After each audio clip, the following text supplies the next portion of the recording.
So yes, I'm Justin Ridgewell. I'm coastal advisor for the Cornwall and Isles of Scilly teams here in the local Environment Agency team, part of our flood and coastal risk management department. One of the problems with doing your slides at the very last minute is you don't have much time to sort of cross-reference with what other speakers are talking about. So there may be some additional material in here which I can sort of skip through quite quickly, but I'll try and canter through. And Amy, I must say, probably apologies for me because I think the late submission of my slides probably added to your late night and early morning.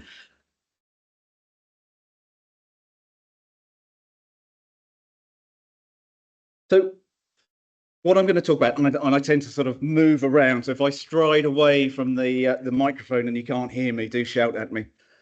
This is going to be a canter through what we've sort of tried to term as a national perspective on coastal resilience.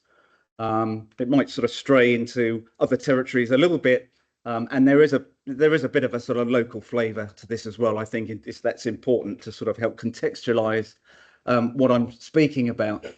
So I'm going to sort of canter through coastal risk in England, the drivers of coastal change. I'm going to look at the national policy response to coastal change, talk about our national flood and coastal erosion risk management strategy, shoreline management plans, local policy tools we have called coastal change management areas, our national innovation programme, and then a little bit of a sort of local flavour. That sounds like quite a lot now I'm saying that, so we'll see. Coastal risk in England, well, very briefly, 6,000 kilometres of coastline at risk in England, 1.8 million homes at risk from sea flooding and erosion.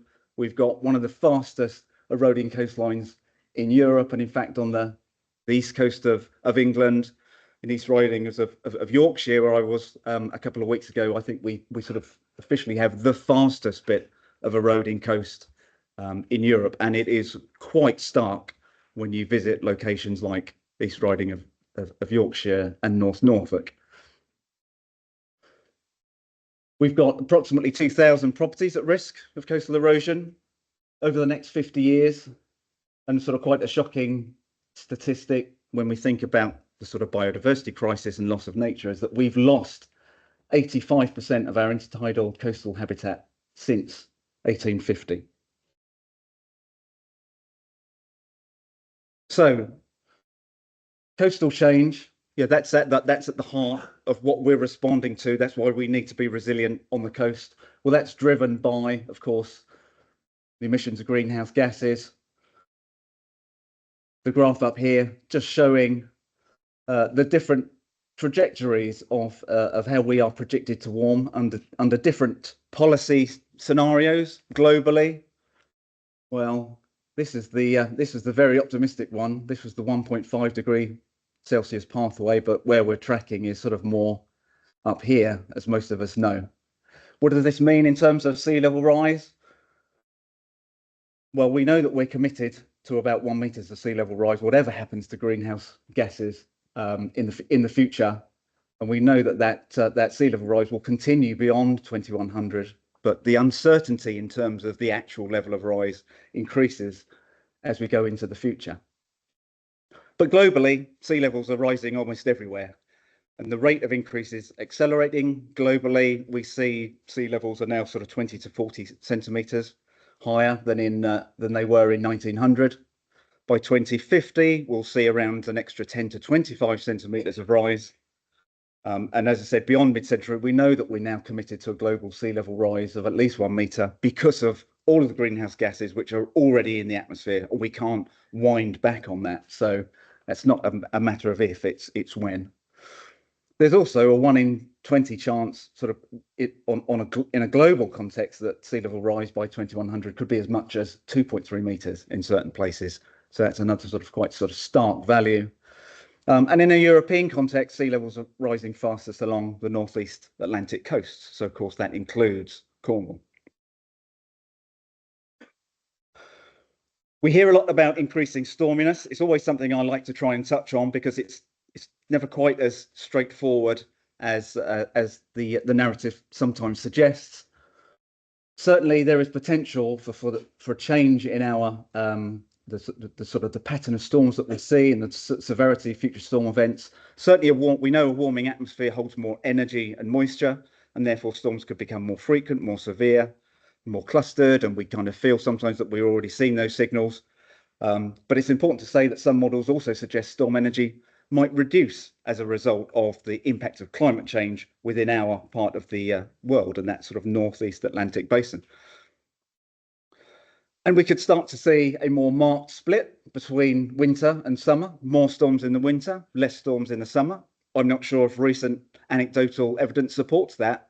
To my mind, we're seeing more named storms in the sort of late spring and summer months than we have previously. Storm direction and track is a really important driver of storm surge, which is a key element of risk at the coast in terms of flooding. But this is an area that's subject to a lot of ongoing research. But whatever happens in terms of increasing storminess, sea level rise, that underlying factor that I've just talked about, is by far the highest risk factor. So that's the risk, that's sort of projecting, well, what do we actually see? I mean, we're already seeing, the impacts of sea level rise and, and storms at our coast all around the country. And that's just sort of illustrating that this is not something in the future. We're dealing with it already. So what's the national policy response to this emerging climate challenge, coastal change? Well, we have DEFRA's flood and coastal erosion risk management policy statement, which sort of sits above everything, and that sets out a long-term ambition to create a nation more resilient to flood and coastal erosion risk. Important also, though, I think, in the context of today's event, to sort of highlight that we have national planning policy guidance and a national planning policy framework, which sets out very clearly how, based on sustainable development and integrated coastal zone management principles, we should be managing coastal change.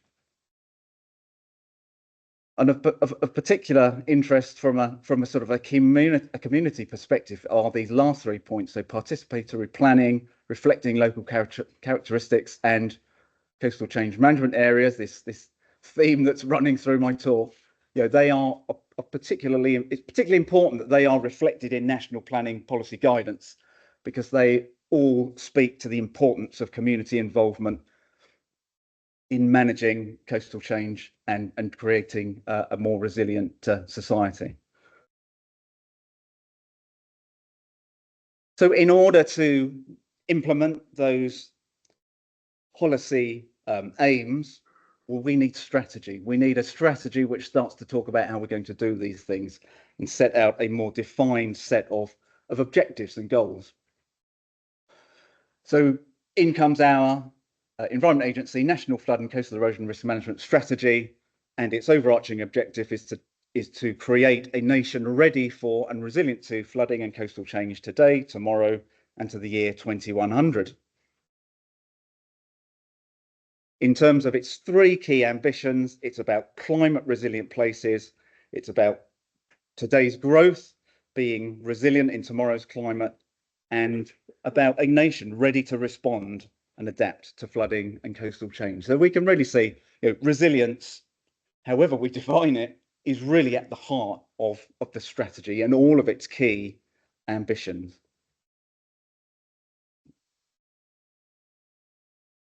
It was endorsed by Parliament, formally adopted in September 2020. As I said, it sets that broad framework for how we should be approaching the management of flood risk and coastal change. Its focus really is now on adaptation and resilience rather than defence and protection, and that is a real step change from previous national strategies. And as I said, it really prioritises the citizen involvement and empowerment of communities through better understanding and community-based approaches. And for the first time, it talks about, for instance, the Environment Agency having a key role in place shaping. And place shaping and place making is a really important aspect of resilience and adaptation.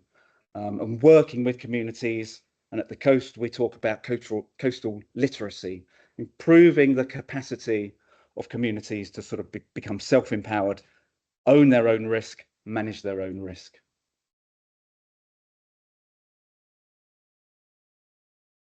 Important to highlight that sort of alongside the strategy, we have national coastal risk products, two key national coastal risk products. We have the National Coastal Erosion Risk Mapping, and then we have a National Flood Risk Assessment covering the whole of England. Now, these products both have existed for a number of years, but we're at quite an exciting time for those of us who work with this data, because both of those products are being updated and are due for, so we're due for a release of new data, new improved data based on much better mapping, historical evidence and so forth that we've been collecting next year. So sort of in the first half of next year, we expect new iterations of both our National Coastal Erosion Risk Map and our National Flood Risk Assessment Mapping. And they are really important products that support the interpretation of the strategies, aims and goals at a more local level. So that is where our shoreline management plans come in on the coast. Now, there are 20 shoreline management plans around the coast of England, and there are two that cover the coast of Wales. And they basically set out an approach to managing flood and coastal erosion risk. So they start to talk about more practical measures, effectively refining those high-level goals and ambitions set out in the national strategy down to a more local level. So these become a plan. They talk about what we're going to do and a management intent. The current generation of shoreline management plans were published between 2006 and 2012. They are based on an understanding of coastal processes, and they work within sediment cells. So they're not based on local authority boundaries or anything like that. They respect the coastal processes, and that's the underpinning evidence that provides the evidence base for shoreline management plans. And they work across 3 time epochs.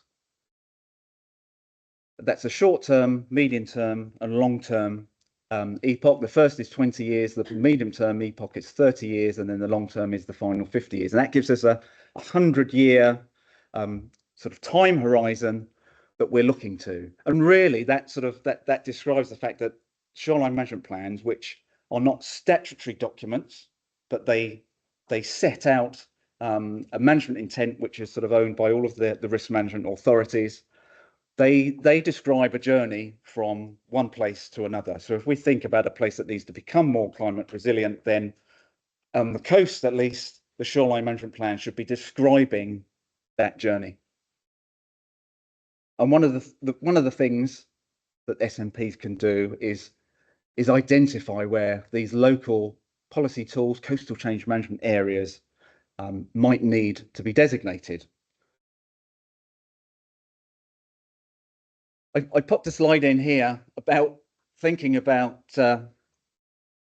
language, the language we use for resilience and adaptation. Now, JBA has sort of talked about this already. I thought that was a really sort of useful exploration of how we sort of think about resilience and how resilience is different things to different people. You know, I see it as what I put up there, a targeted level of resilience, i.e. that capacity to withstand and recover from flooding and coastal change across a community, but it's delivered in different ways through different measures. And resilience, as JBA said, is an outcome. Achieving resilience is an outcome, whereas adaptation is really a process. And I see adaptation at the coast as something which sort of proactively moves us from one management approach or one position to another. But that includes identifying how we maintain or improve a level of resilience, or even manage a decreasing level of resilience over time by measures that allow us to manage residual risk, because it is not possible to always maintain a certain level of resilience Depends on the local conditions. But also we talk about transition, and I think this transition's a third really important term to sit alongside resilience and adaptation, because it recognises that we don't move from our current business as usual situation overnight. We don't suddenly become resilient. We don't suddenly become fully adapted. It is an incremental process, often a gradual evolution. And in many cases, it will be an ongoing evolution because the goalposts are moving, right? With sea level rise, climate change, it's an uncertain future. We know we're locked into a certain amount of sea level rise that we're going to have to adapt to, but the goalposts continue to move. So I think it's just important to sort of recognize how we're, sort of how we use those terms.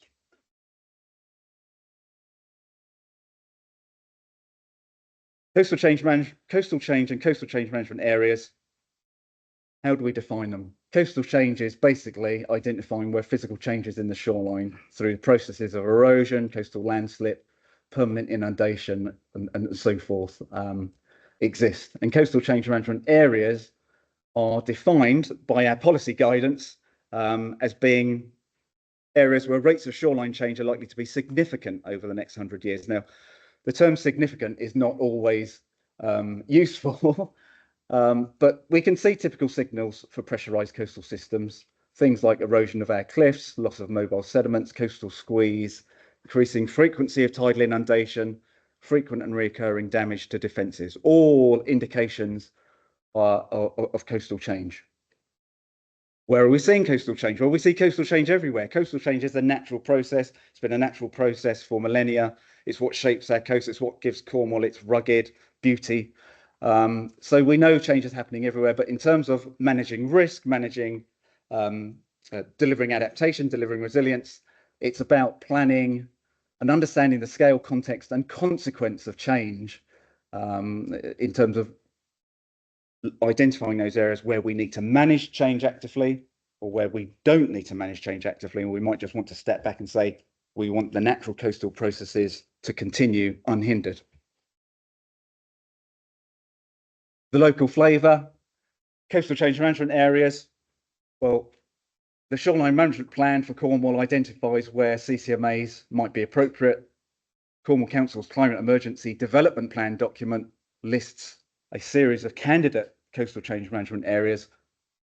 I'm showing them all up here, but now actually, we've got 3 that are adopted through neighbourhood plans at Newquay, Looe, and Perranothnoe. And I think that's, that's a great sort of policy response to the climate emergency and to sea level rise and to coastal change. Okay. And so lastly, just back at the national, in a national context, investment is happening to support, the policy ambition and the strategy ambition that we've got set out. We have a national innovation programme which is investing £200 million in a variety of projects, both inland and at the coast. 2 of these key projects at the coast are in East Ridings of Yorkshire and in North Norfolk. And that was why I was there a couple of weeks ago, visiting these places to see what they are doing. So they are leading the way in developing new approaches to transitioning and adapting to coastal change. Locally, of course, we've got Making Space for Sand. I won't say any more about that because we're going to hear plenty more about Making Space for Sand in a minute. But we do also have some funding, hopefully on the way, to help Bude in its efforts to adapt to climate change and particularly sea level rise. And I wanted to just sort of finish by identifying that we've had Bude Community Jury as part of the Bude Climate Partnership. They're looking at this question for their community. How can we respond to a changing climate, including sea level rise, to support our community to thrive? Now, what a brilliant question for a community to be asking itself. And off the back of that and a huge amount of brilliant work that they've done, they have developed a whole series of recommendations that we, as risk management authorities, working hand in hand with the community, can use to guide our work on adaptation in Bude, but of course also setting a blueprint for how we can work elsewhere in Cornwall. So I think that was it. So thank you for listening.